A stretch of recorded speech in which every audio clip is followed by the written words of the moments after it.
নমস্কাৰ জয় জয়তে মহাত্মা গান্ধী বিশ্ববিদ্যালয় প্ৰাংগণত আজি উদযাপন কৰা 79 সংখ্যক বিশেষ দিন বৰলুইত ফাউণ্ডেশ্যনে অনুবীক্ষণ যন্ত্ৰৰ দৰে বাছি বাছি ভনিয়াৰ পৰা ধুবুৰীলৈ বিশেষ কিছু ব্যক্তিক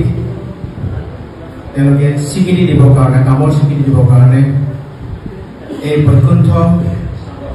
এডোখৰ ঠাইত সকলোকে সমবেত কৰাইছে। এই আপাহতে মই সকলোকে 79 সংখ্যক স্বাধীনতা দিৱসৰ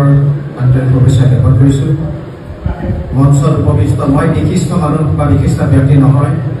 আপোনালোক বিশিষ্ট সন্মুখত মোৰ লগত একেটা শাৰীতে বহি থকা স্বনামধন্য ব্যক্তিসকল বিশিষ্ট। কামৰ কোনো সৰবৰ যে নাই তাৰ স্বীকৃতি আজি বৰলুইত ফাউণ্ডেশ্যনে দিছে। আজি স্বাধীনতা দিৱস।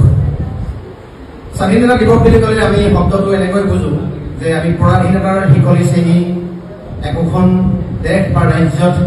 বসবাস কৰিছোঁ য'ত আমি গণতান্ত্ৰিকভাৱে মুক্ত। কিন্তু আমি দেখিবলৈ পাইছোঁ বিগত দিনতে হওক বা বৰ্তমান দিনতে হওক এই স্বাধীন দেশৰ স্বাধীন নাগৰিকে ক'ৰবাত নহয় ক'ৰবাত তেওঁলোকৰ অধিকাৰসমূহক হেৰুৱাবলগীয়া হৈছে। আমি দেখিছোঁ এইখন চৰকাৰ দিনতে হওক বা বিগত চৰকাৰ দিনতে হওক কবিতা লিখি প্ৰবন্ধ লিখি বা বাক স্বাধীনতাৰ ক্ষেত্ৰত আমি ক'ৰবাত আমাৰ অধিকাৰ হেৰুৱাবলগীয়া হৈছে। মহামানৱ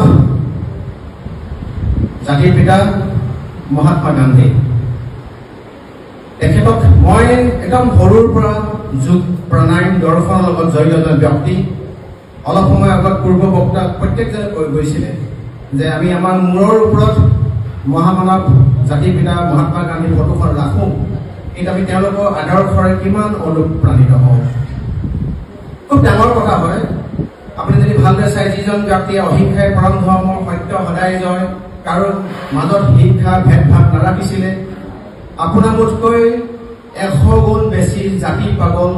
দেশপ্ৰেমী পাগল এজন ব্যক্তি, যিজন ব্যক্তিয়ে স্বাধীনতাক আজৰি আনিছিলে। গতিকে এই আকাশতে আপোনালোকৰ মাজত মই বহুততকৈ সৰু হওঁ, মঞ্চত বহি থকা প্ৰত্যেকজন ব্যক্তিতকৈ মই সৰু, কাৰোবাৰ মই পুত্ৰতুল্য হওঁ। মই ইমানখিনি মোৰ যোগ্যতা আছে বুলি মই ভবা নাই। তথাপিতো বৰলুইত ফাউণ্ডেশ্যনে যে বিল আছে সেইটো অসমৰ মজিয়াৰ পৰা এজন সৈনিকক যে বুটলি আনিছে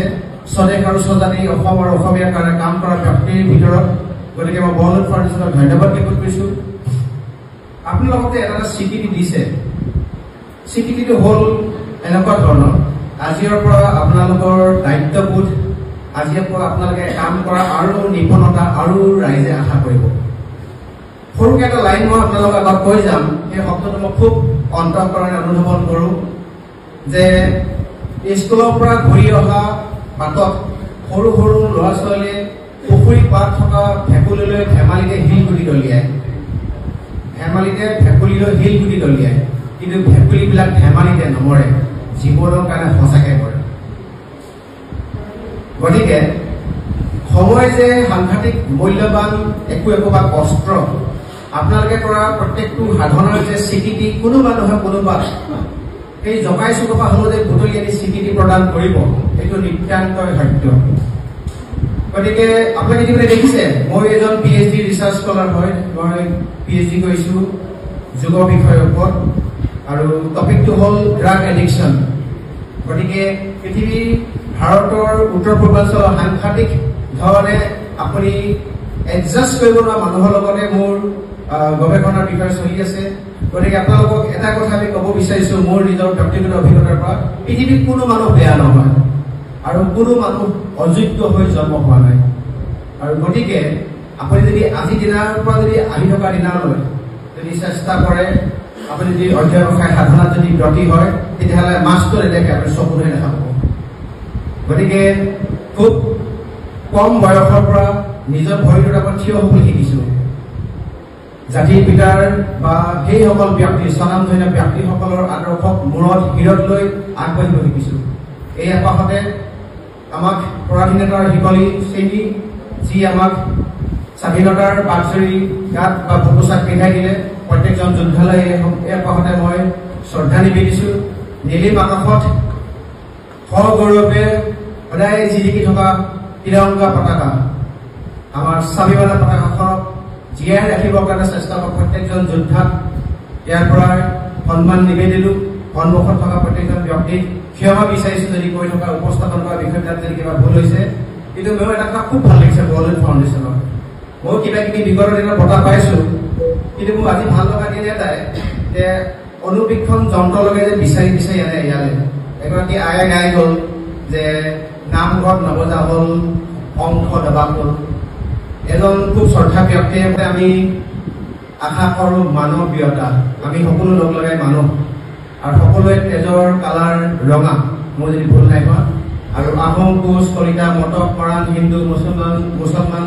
খ্ৰীষ্টান জৈন সকলো মিলাই আমি সকলোৱে মানুহ হয় জীৱশ্ৰেষ্ঠ মানুহ আমি ইটাৰ পানীতকৈ অলপ পৃথক বা বেলেগ গতিকে আমি পৃথককৈ দৰ্শন আছে ভাবিব পাৰোঁ আমাৰ মাজত হিংসা হিংসি বিভেদকামী চিন্তা হ'ব নালাগে বৰদলৈ ফাউণ্ডেশ্যনক সকলোৱে আশীৰ্বাদ কৰক আমিও আশীৰ্বাদ কৰিছোঁ ভগৱানৰ শ্ৰীচৰণত যাতে বৰদলৈ ফাউণ্ডেশ্যন সকলোতকৈ আগবাঢ়ি যোৱা এটা সন্থা হওক সকলোৱে শাৰীৰিকভাৱে সুস্থ হওক মানসিকভাৱে শক্তিশালী হওক আৱেগিকভাৱে ধীৰস্থিৰ হওক সামাজিকভাৱে কৰ্মপটু হওক ভগৱানৰ শ্ৰীচৰণত প্ৰাৰ্থনা কৰিছোঁ ভগৱান আল্লাহ যীশুছ খ্ৰাইষ্ট বুদ্ধ যিয়ে নকওক লাগিলে তেওঁৰ প্ৰতি ভয় আৰু ভক্তি থকাজন ব্যক্তি হওক ধন্যবাদ জয় আই গাঁও বিলাকত কমপ্লেইন আছে যে ইয়াৰ পৰা ভাতৰ পৰা মানুহ গৈ ৰাতি চুৰ কৰি হাঁহ মুৰ্গী লৈ আহে হা এইবিলাক কমপ্লেইন আছে গম পায় কালি পৰহি আপুনি ওলাব যদি ৰাস্তাত ধৰি কোনোবাই মাৰে আপুনি ৰিক্সটো কোনে ল'ব ৰিক্সটো কোনে ওলাব গাঁৱৰ বাকী ৰাইজৰ অভিযোগ আছে ন ছাগলী চুৰ কৰি আনে হাঁহ চুৰ কৰি আনে মুৰ্গী চুৰ কৰি আনে হা গাঁৱৰ ছোৱালী বোৱাৰীক বেয়া নজৰ দিছে ইয়াৰ ল'ৰাই হাতলৈ লেবাৰে মাকৰ